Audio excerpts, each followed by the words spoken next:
Bonjour! Alors aujourd'hui, on va voir ensemble la section 9.2 qui va parler de la création des montagnes. Donc en fait, ça s'appelle l'orogénèse.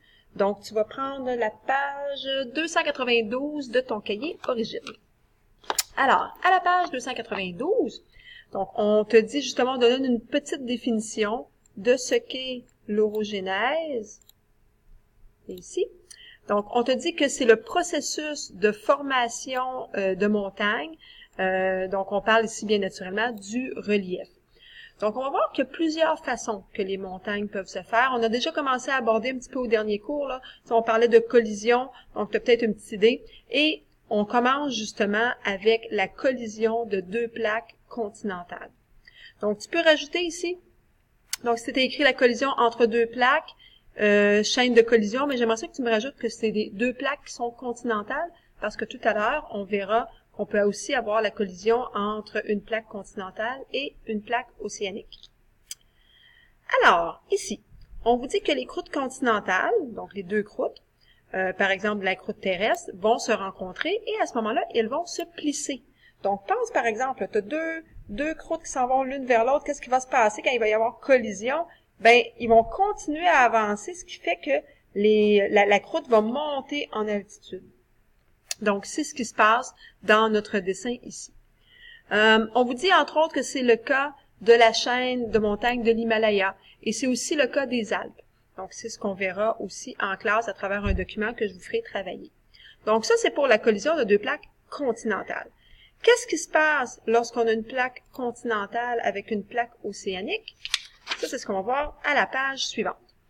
Donc, à ce moment-là, on va dire qu'on a une zone de subduction. Tu te rappelles qu'on en a parlé un petit peu au dernier cours des zones de subduction et que ça va créer une cordillère. Donc, à ce moment-là, ça veut dire qu'on a une croûte continentale qui rentre en contact avec une croûte océanique. Si tu te rappelles, on avait dit que la croûte océanique va aller en dessous, la croûte continentale va rester sur le dessus.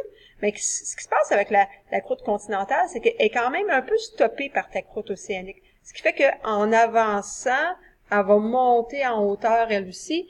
Donc, c'est pas tes deux croûtes qui vont monter en hauteur.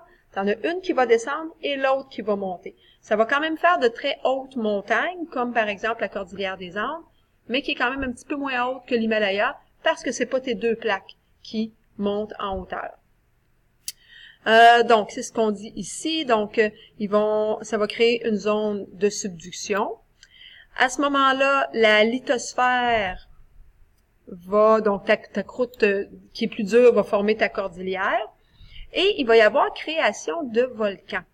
Si je baisse un petit peu, là, tu vas voir ici que la croûte océanique, quand elle s'en va en dessous, ben dans le fond, ça fait que tu ramènes de la roche dans le manteau, donc tu ramènes de la roche dans une zone qui est très, très, très chaude, et cette roche-là va redevenir du magma.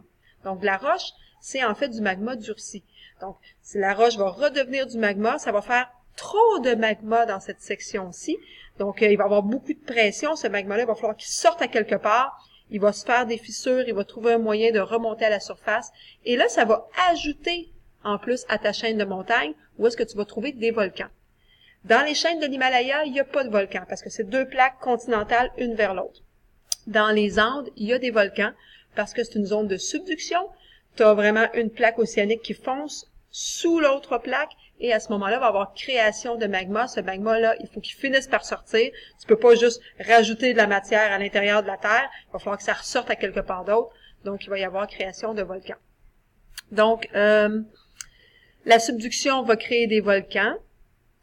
Et c'est sûr que ces volcans-là peuvent un jour s'éteindre si la zone de subduction est rendue fermée. Donc, si un jour le Pacifique est complètement fermé, qu'il n'y a plus d'océan, là, on va être rendu continent sur continent, mais à ce moment-là, ça se pourrait que tes volcans s'éteignent.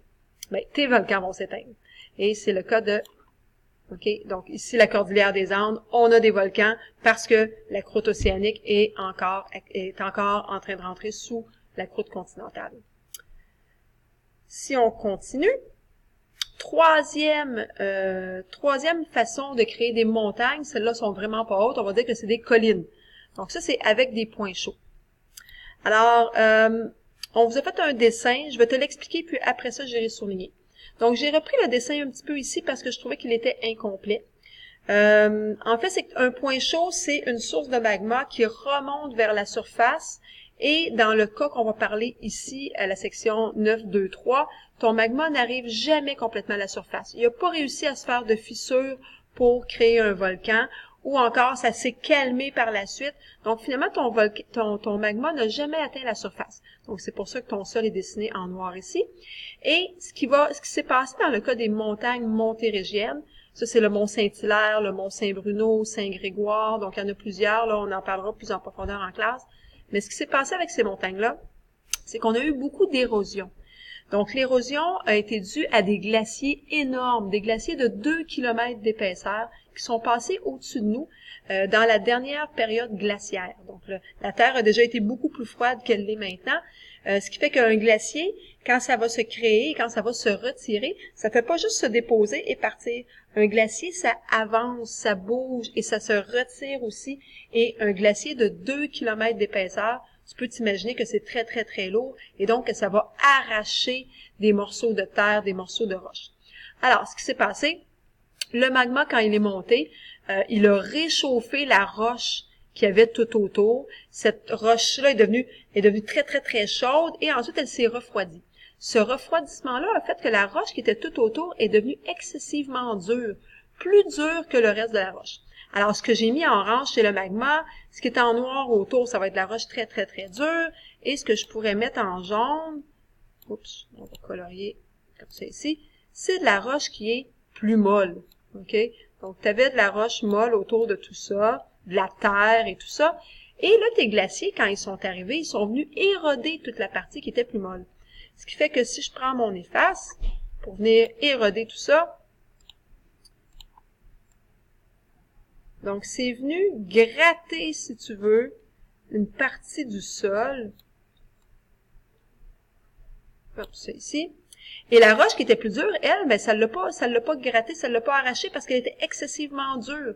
Donc, ce qui fait qu'une fois que les glaciers ont passé, ben, ton sol était maintenant plus bas, ici. Donc, ça l'a abaissé le sol. Ça ici, c'est resté là. Donc, nos montérégiennes qu'on a sur la rive sud de Montréal, entre autres, c'est pour ça qu'on appelle montérégiennes, elles sont en Montérégie, c'est en fait du magma durci. Mais ça n'a jamais été un volcan en tant que tel parce que le magma n'est jamais arrivé à la surface. Donc, c'est du magma qui a durci, des énormes glaciers qui sont venus gratter, arracher tout ce qui était roche plus molle autour, et ce qui est resté, c'est nos collines montérégiennes. Donc, c'est ce qu'on va vous parler dans le texte juste à côté. Alors, on vous dit ici que lorsqu'une plaque passe au-dessus d'un point chaud, une partie du magma peut remonter à la surface, mais ça ne va pas nécessairement créer un volcan. Pas nécessairement si le magma arrive jamais à la surface. C'est le cas du mont Saint-Hilaire et aussi le cas de toutes les montagnes, donc il y en a 9 montagnes montérégiennes. Donc ici, il y avait une partie du dessin qui était là, mais je trouvais que c'était incomplet parce qu'il faut vraiment parler des glaciations pour comprendre que ça l'a arraché, dans le fond, toute la partie qui était en noir, là, a été arrachée, puis le magma, c'est pas vrai qu'il s'étendait en largeur comme ça. Donc, j'aime moins le dessin qui est ici, là. Je vais faire un petit X. J'aime mieux le dessin que j'ai fait à côté. Il nous reste maintenant une dernière. Je vais vérifier quelque chose. OK. Excuse-moi, je vais m'assurer que ça fonctionnait bien. Donc, il nous reste maintenant notre quatrième façon de créer des montagnes. C'est avec des volcans. Donc, les volcans vont aussi créer des montagnes et un jour, ces volcans-là peuvent s'éteindre et la montagne, elle, va rester là. Donc, chaînes de montagnes, c'est ça, chaînes de montagnes qui sont soit des volcans ou d'anciens volcans et ils peuvent s'éroder avec le temps. Donc là, par exemple, on donne l'exemple d'Hawaï. Hawaï qui est faite de plusieurs îles. Il y en a certaines dont les volcans sont éteints, d'autres que les volcans sont encore actifs, mais ça crée des montagnes. Donc, Hawaï est un peu spécial parce qu'il est formé par un point chaud. Donc, les points chauds, on en reparlera vraiment quand on va parler des volcans parce que c'est quand même un phénomène spécial puis important.